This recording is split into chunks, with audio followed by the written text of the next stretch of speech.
Kasaragod Karinthalam government കോളേജിൽ അധ്യാപക നിയമനത്തിനായി വ്യാജരേഖ സമർപ്പിച്ച കേസിൽ പോലീസ് കുറ്റപത്രം സമർപ്പിച്ചു.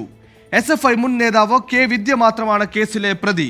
വ്യാജരേഖ നിർമ്മിക്കാൻ വിദ്യയ്ക്ക് മറ്റാരുടെയും സഹായം ലഭിച്ചിട്ടില്ലെന്നാണ് കുറ്റപത്രത്തിൽ പറയുന്നത്.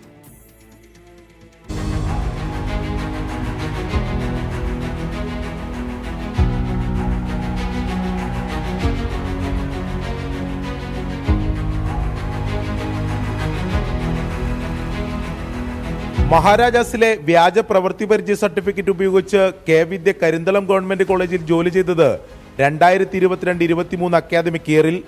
തുടർന്ന് ഇതേ സർട്ടിഫിക്കറ്റ് സമർപ്പിച്ച അട്ടപ്പാടി കോളേജിൽ വിദ്യ നിയമനത്തിന് ശ്രമിച്ചപ്പോഴാണ് പിടിക്കപ്പെട്ടത്. കേസിൽ 7 മാസത്തിന് ശേഷമാണ് അന്വേഷണം പൂർത്തിയാക്കി നീലേശ്വരം പോലീസ് ഹോസ്ദുർഗ് കോടതിയിൽ കുറ്റപത്രം നൽകിയത്.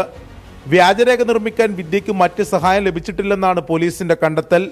താൻ ഫോണിലാണ് രേഖ നിർമ്മിച്ചതെന്ന വിദ്യയുടെ മൊഴിക്ക് സമാനമാണ് കുറ്റപത്രത്തിലെയും പരാമർശം.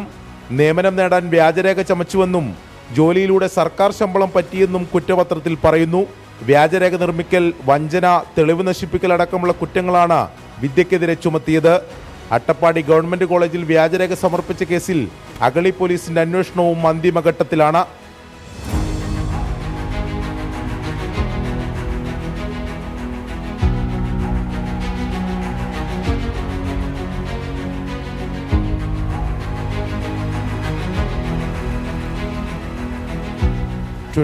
കാസർഗോഡ്.